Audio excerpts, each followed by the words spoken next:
Efesus 5 ayat 22 sampai 33. Nah, di situ tujuan dan survei Paulus itu tersirat dari surat-suratnya yang sudah saya uraikan tadi.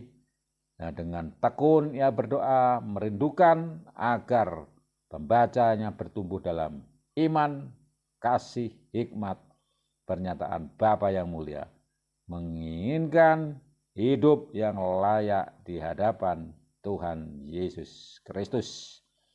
Nah, oleh karena itu, Rasul Paulus menguatkan iman dasar rohani kita dengan menyatakan kepenuhan maksud kekal Allah dalam penebusan Yesus Kristus.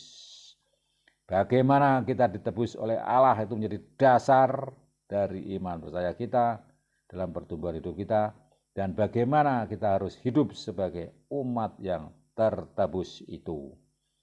Di sini ayat dalam pasal 5 sudah jelas latar belakangnya tidak bisa dipisahkan dari ayat-ayat sebelumnya. Ya, itu termasuk 35 pengaran dalam surat ini mengenai kita sebagai orang yang sudah ditebus oleh Yesus harus hidup ditekankan 3 kategori luas, yaitu orang percaya dipanggil kepada suatu kehidupan baru yang murni dan terpisah dari dunia.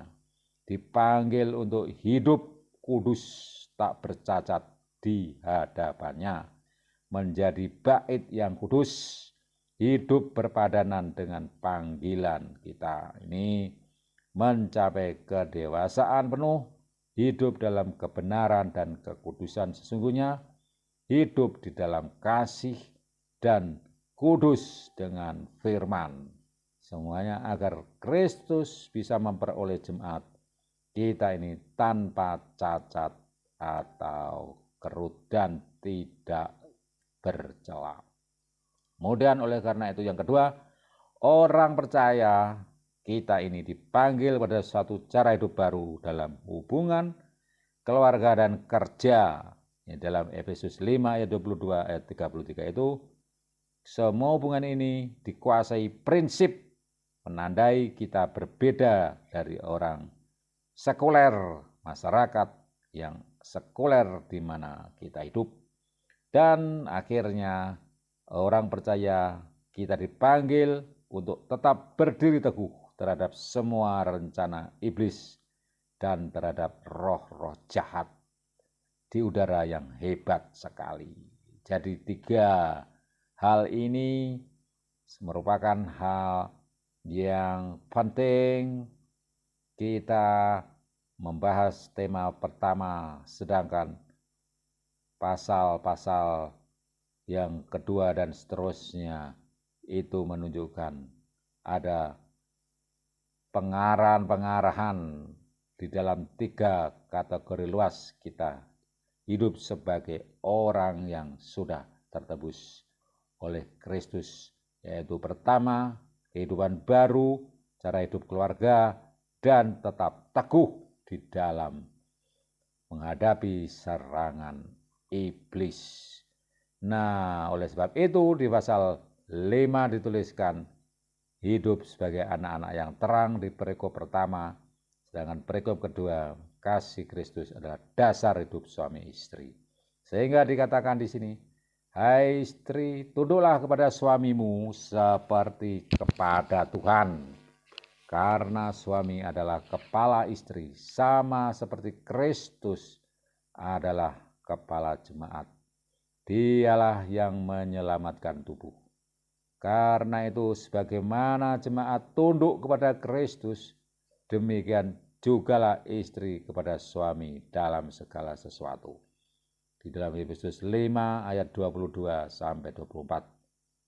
Sedangkan suami di dalam Efesus 5 ayat 25 dikatakan, hai suami, kasihilah istrimu sebagaimana Kristus telah mengasihi jemaat dan telah menyerahkan dirinya baginya. Jadi Kristus sangat mengasihi jemaat dan telah menyerahkan nyawanya mati di atas kayu salib Golgota untuk menebus jemaat, yaitu umat yang percaya.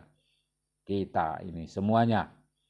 Lantas untuk menguduskannya, jadi ia telah menyerahkan dirinya baginya karena dia telah mengasihi sehingga menyerahkan diri bagi umat untuk menguduskannya sesudah ia menyucikannya dengan memandikannya dengan air dan firman.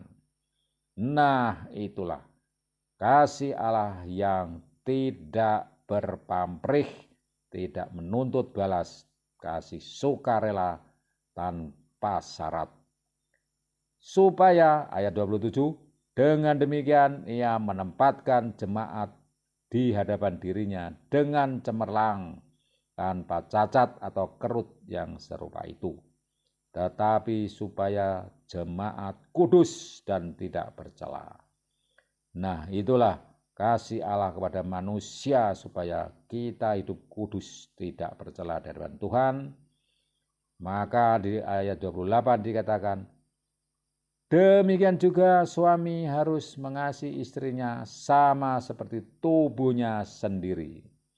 Siapa yang mengasihi istrinya mengasihi dirinya sendiri. Jadi suami yang mengasihi istrinya itu mengasihi dirinya sendiri.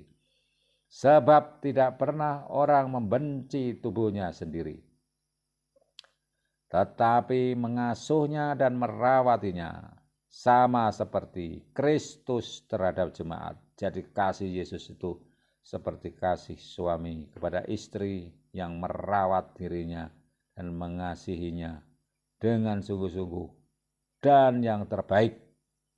Sebab tidak pernah orang membenci tubuhnya sendiri. Ya, ayat 29. Tetapi mengasuhnya dan merawatinya sama seperti Kristus terhadap jemaat.